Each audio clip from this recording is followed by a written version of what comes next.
ये आकाशवाणी है। प्रस्तुत है कार्यक्रम सुर्खियों में। इसके अंतर्गत सुनिए खुदरा मुद्रास्फीति में कमी पर चर्चा। इसमें भाग ले रहे हैं आर्थिक विश्लेषक शुभमोय भट्टाचार्य जी। कार्यक्रम का संचालन कर रहे हैं अर्जुन जे चौधरी। हमारे साथ विशेषज्ञ जुड़े हैं श्री शुभमोय, जिनके साथ हम चर्चा करेंगे रिटेल इन्फ्लेशन पर, जो 5.02% है फॉर द मंथ ऑफ सितंबर। और इसी के बीच में हम आईआईपी के भी आंकड़े लेके जुड़ेंगे इस प्रोग्राम में, जो अभी 10.3% है फॉर द मंथ ऑफ अगस्त। और शुभमोय जी, आपका प्रोग्राम में स्वागत है।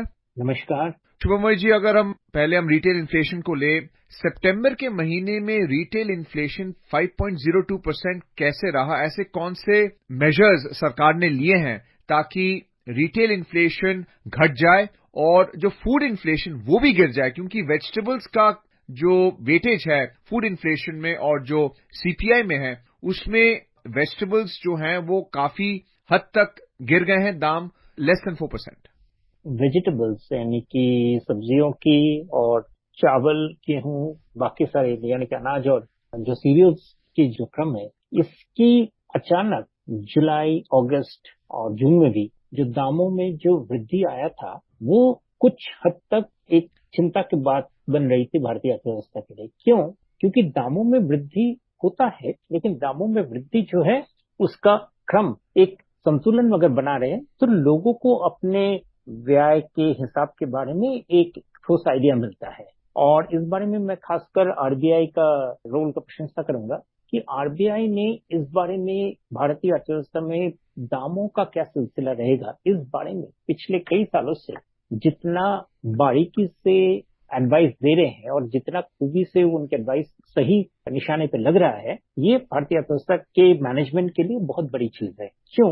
क्योंकि दामों में ऊपर नीचे होना स्वाभाविक है, लेकिन नाजायज ऊपर नीचे होना एक लोगों के लिए संकट पैदा करता है। तो इस बारी जो हो रहा था वो है कि जून, जुलाई और तक अगस्त में भी कई वजह से फूड इन्फ्लेशन यानी कि खाद्य पदार्थों के जो दाम है उनमें वृद्धि हो रही थी। और वो वृद्धि की वजह से, जिसका हम बाद में बात करेंगे, कि आरबीआई का जो कंफर्ट जोन है, आरबीआई जिस मुद्रास्फीति को मानते हैं कि सही मुद्रास्फीति का रेट है, उससे कहीं ज्यादा बढ़ रहा था। इस बारी जैसा आपने टिप्पणी किया कि मुद्रास्फीति का जो दौर है वो उतर के करीब, मतलब अगर हम नंबर्स के हिसाब से देखें, 6.7 से उतर के करीब 5.02 में आ गया। ये जो इतना बड़ा ड्रॉप हुआ है, ये कमेंटेटर्स को भी आकृष्ट किया है कि ये काफी ज्यादा अच्छा संकेत है भारतीय अर्थव्यवस्था के लिए। क्योंकि अगर हम देखें कि कितना बदलाव आया है, ये करीब 25 से 30% का प्राइस में कमी आया है, प्राइस राइज के रेट में कमी आया है। तो इससे क्या हुआ है कि लोगों को फिर से कॉन्फिडेंस आता है कि हाँ, जो प्राइस मैनेजमेंट का जो नीति है वो सही है और उनके जो इनकम सिस्टम्स है, उनकी जो एक्सपेंडिचर है, उन सब पे संतुलन बना रहेगा। और इसमें केंद्र सरकार का रोल बहुत ज्यादा होता है। और इस वक्त पे एक छोटा सा पॉइंट केंद्र सरकार के इस बारे में मैं जिक्र करना चाहता हूँ कि पिछले कई महीनों से केंद्र सरकार ने दो तरह के कदम उठाए हैं। एक कदम है कि प्राइस कंट्रोल, दामों में कुछ हद तक कंट्रोल, और दूसरा प्रोडक्शन जो हो रहा है उस प्रोडक्शन को सही जगह पे अनुपम तरीके से बांटने का जो सिलसिला है, उस पर केंद्र सरकार काफी सिद्ध हुए हैं। और इस दोनों के वजह से प्राइसेस में अभी जो आपके पास जो डेटा जो आप उभर के आए हैं, उसमें एक इम्प्रेसिव छवि दिख रही है हमको। तो आपने सप्लाई चेन सॉल्यूशंस की बात की है। Reserve bank of India RBI का जो टारगेट है वो 4% है, पहले 6% था। तो अभी आपको क्या लगता है आरबीआई कैसा फैसला लेगा अपने इंटरेस्ट रेट पर, रेपो रेट पर? आरबीआई का कहना है कि मुद्रास्फीति का दर 4% से ज्यादा नहीं रहनी चाहिए सालाना।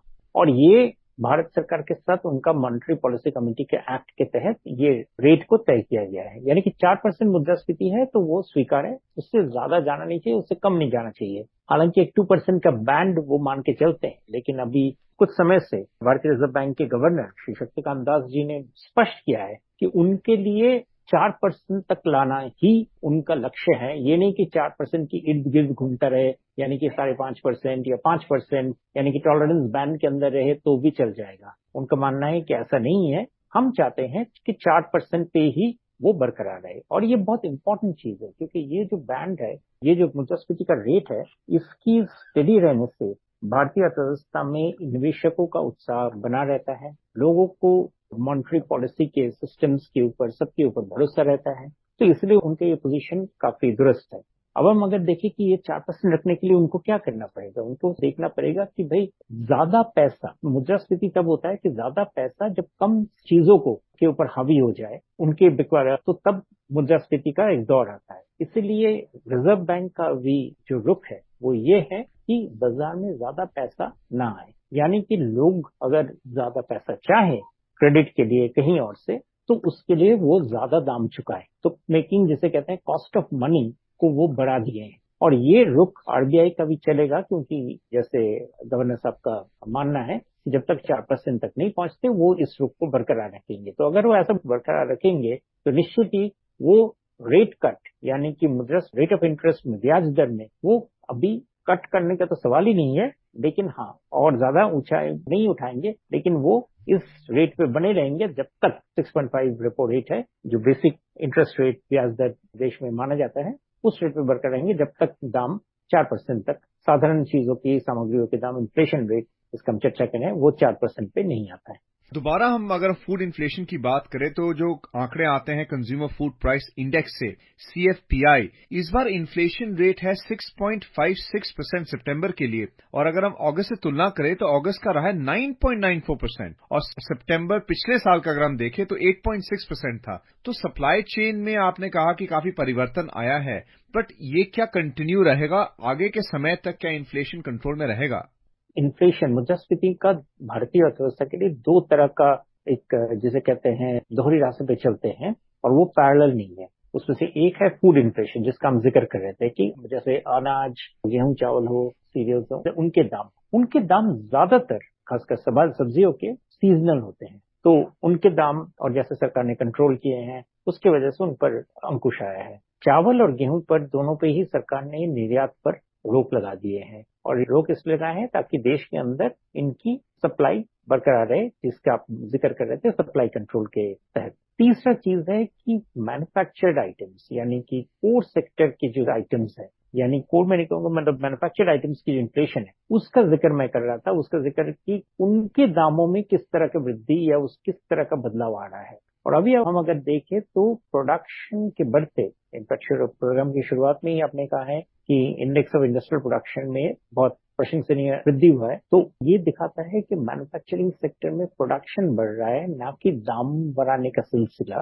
तो दोनों मिलाकर इन्फ्लेशन में, कोर इन्फ्लेशन जैसे कहते हैं उसका, और जो फूड इन्फ्लेशन, इन दोनों में एक सहूलियत बना हुआ है अभी फिलहाल स्टेबिलिटी के लिए। एक ऑफकोर्स चिंता का कारण है जो पहले से ही था, वो था रूस यूक्रेन वॉर, फिर उसके पहले पैंडेमिक के चलते सप्लाई शॉक्स, जो सप्लाई सिस्टम्स को काफी झमेले में फंसा दिया था, और अभी जो पश्चिमी एशिया में फिर से जो लड़ाई का जो फिर से जो माहौल बना है, वो भी एक चिंता का कारण बन सकता है। लेकिन उन पर समझदारी से संभालने के लिए सबसे पहले चाहिए कि देश के अंदर मौजूदा हालत स्थिर हो, और मौजूदा हालत अभी ये जो नंबर्स है वो बताते हैं कि मौजूदा हालत अभी कंट्रोल में है। सरकार के लिए अभी जो स्टेप्स अगर लगे कुछ किसी सेक्टर में करने के लिए, तो उन पर वो कदम उठा सकते हैं।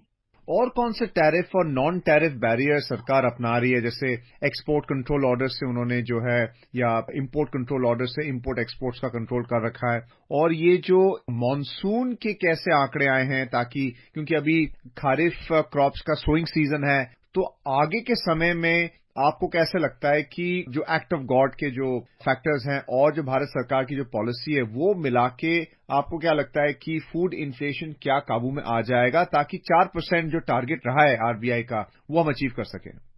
इस पर हमें एक चीज जो है, मानसून के इस साल जरूर कमी रही है, लेकिन वो कमी आया है अगस्त में, मानसून में फिर से रिकवरी हुई सितंबर में। और अगर आप रूरल अनएम्प्लॉयमेंट, जो एक काफी अच्छा संकेत है कि लोगों को खेतों में काम मिल रहा है या नहीं, उसका डेटा अगर देखें तो उसमें आप देखेंगे कि काफी गिरावट आई है अनएम्प्लॉयमेंट के। यानी कि अगस्त महीने में जब हम कह रहे थे कि लोगों को मुश्किलें आएंगी बारिश के कम होने की वजह से, और फिर सितंबर में बारिश का रिवाइवल, दोनों उस वक्त चल रहा है जब रूरल इकोनॉमी तेजी पकड़ा है। यानी कि जितना खराब असर हो सकता था वो असर नहीं हुआ है, और उसके कई वजह है, उसके बारे में हम कभी जा सकते हैं। लेकिन मोटा मोटी ये है कि रूरल इकोनॉमी में डेटा बता रहा है कि अनएम्प्लॉयमेंट की रेट कम हुआ है, और ये देश के लिए एक अच्छा संकेत है। अगर हम रूरल ग्रोथ की बात करें तो एक्सपर्ट्स का कहना है कि अगले 2 महीने में काफी चेंजेस आने वाली हैं, परिवर्तन आने वाला है। आप आईआईपी के आंकड़े के बारे में क्या कहना चाहते हैं? 10.3% अगस्त का जो परफॉर्मेंस रहा है, फैक्ट्री आउटपुट जहां पे मैन्युफैक्चरिंग का जो 9.3% बढ़ोतरी हुई है और उसका वेटेज 78% है आईआईपी पे, तो आपको क्या लगता है कि जो आईआईपी के जो आंकड़े आए हैं, आपको लगता है कि जो रूरल ग्रोथ की जो एक्सपेक्टेशंस है उसको मिला के काफी इकोनॉमिक के को मैट्रिक्स के और सुधरने वाले हमारे? बिल्कुल, खासकर अगर आप देखें, जैसे आपने जिक्र ही किया है कि मैन्युफैक्चर पूरे आईआईपी में सिर्फ ये माइनिंग या इलेक्ट्रिसिटी की वजह से नहीं, हालांकि उसमें भी बहुत उल्लेखनीय सुधार हुआ है, मैन्युफैक्चरिंग में जो तेजी आया है।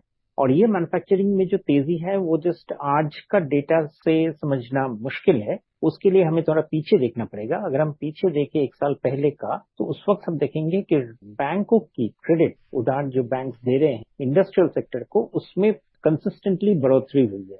तो बैंक्स ज्यादा पैसा ऋण दे रहे हैं इंडस्ट्री को, और ये ऋण जो है वो ऋण किस लिए काम में आ रहे हैं कि उनके वर्किंग कैपिटल, उनके एक्सपेंशन दोनों में काम। और वही जो प्रोडक्शन में, एक्सपेंशन में जो कंपनियां इन्वेस्ट कर रही थे, उसी का ही फल अभी अब देखने को मिल रहा है कि मैन्युफैक्चरिंग नंबर्स, जिसका एक पूर्वानुमान स्टैंडर्ड एंड पुअर्स के डेटा से कुछ दिनों पहले और भी आया था, उस हिसाब से दिखता है कि मैन्युफैक्चरिंग सेक्टर में वृद्धि हुआ है। और ये मैन्युफैक्चरिंग सेक्टर में वृद्धि अगेन 2 चीज दिखाता है। एक है कि अनएम्प्लॉयमेंट के जो रेट है वो उस पर अंकुश लगेगा।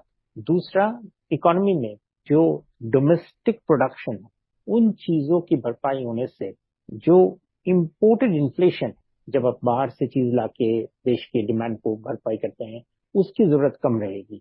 तो कुल मिलाकर ये अर्थव्यवस्था के लिए अच्छा रहेगा। और आप जैसे कहा था कि रूरल इकोनॉमी में क्या संकेत मिलेगा, रूरल इकोनॉमी में मोटा मोटी जो चीजें खरीदी जाती है बहुत सारे बारे में, वो उनकी वैल्यू कम रहते हैं। वैल्यू मतलब जो इसका वो खपत करते हैं, चूंकि वहां पे इनकम ग्रुप्स कम होंगे। अब शहरों में भी बहुत सारी जगह पे, वैसे सिर्फ रूरल में ही नहीं कहूंगा, शहरों में भी वो चीज होता है लो इनकम ग्रुप्स में। तो दोनों मिलाकर उनकी जो डिमांड है वो काफी प्राइस सेंसिटिव है, और उनकी प्राइसेस अगर ना बढ़े तो उनका डिमांड बरकरार रहता है। और ये अगेन हमारे आबादी को देखते हुए ये एक बहुत बड़ा साइन ऑफ कॉन्फिडेंस है इकोनॉमी और अर्थव्यवस्था के मैनेजमेंट के लिए। जी अर्जुन। शुभमोय, जो परचेजिंग मैनेजर्स इंडेक्स है पीएमआई, अगर वो 50 से ज्यादा ऊपर हो तो उसको पॉजिटिव माना जाता है। तो बिजनेस इन्फ्लेशन का क्या कहना है आपके बारे में? बिजनेस इन्फ्लेशन भी जो है, अगर क्योंकि वो जो कॉस्ट जो कस्टमर तक ट्रांसफर कर देता है, तो आपको लगता है कि इस क्वार्टर में, अगले क्वार्टर में क्या दामों में कटौती आएगी? दामों में कटौती की बात शायद इस वक्त ना आए इस वक्त, लेकिन दामों में वृद्धि, मैन्युफैक्चर्ड आइटम्स की दामों में वृद्धि, उसका मैं बहुत ज्यादा गुंजाइश नहीं देखता हूँ। 2 वजह है। एक तो जब इंडस्ट्रियल रिकवरी जो हुआ है और साथ में लोगों की परचेजेस में जो रिकवरी हुआ है, वो अभी अभी धीरे धीरे स्पीड पकड़ना शुरू हुआ है। इस वक्त में कोई इंडस्ट्री झट से अपना दाम बढ़ाने का ज्यादा कोशिश नहीं करेंगे, क्योंकि प्रतिस्पर्धा के हालत में उनका आउट ऑफ मार्केट हो जाने का, मार्केट शेयर कम होने का काफी संभावना है। दूसरी बात यह है कि जो आइटम्स हैं, ज्यादातर आइटम्स, ये इनकी जो रॉ मटेरियल की जो स्रोत है वो फिलहाल संभाले हुए हैं। सप्लाई चेन में काफी हद तक जो डिस्टर्बेंस हुए थे ग्लोबल, उनमें एक तरह का स्थिति आया है। अब जैसे देखेंगे, जैसे ऑटोमोबाइल चिप्स में पिछले साल जो एक बड़ा क्राइसिस सिचुएशन बन गया था, अभी इंडस्ट्री के लीडर्स के बहुतों का कहना है कि नहीं, वो उस हालत को वो काफी हद तक पार कर चुके हैं। ठीक उसी तरह से इंडस्ट्रियल टेक्निकल टेक्सटाइल्स या इंडस्ट्रियल जो बाकी रॉ मटेरियल्स हैं, उन सबों की जो आयात की जो रेट है वो स्टेबल बना हुआ है। और ये नहीं कि इससे ये दिखाता है कि जो हमारे जो शिपिंग डेटा है वो भी वही दिखा रहे हैं कि अभी चीजों के आने में, और जैसे आगे चलकर भी चीजों के आने की जो सप्लाई चेन है उसमें बहुत मुश्किलें अभी फिलहाल किसी को लग नहीं रहा है। तो शुभमय, आपने हमसे बात की, बहुत बहुत शुक्रिया आपका। धन्यवाद। अभी आप सुन रहे थे खुदरा मुद्रास्फीति में कमी पर चर्चा। इसमें भाग ले रहे थे आर्थिक विश्लेषक शुभमोय भट्टाचार्य जी। कार्यक्रम का संचालन कर रहे थे अर्जुन जे चौधरी। ये कार्यक्रम आकाशवाणी के समाचार सेवा प्रभाग द्वारा प्रस्तुत किया गया।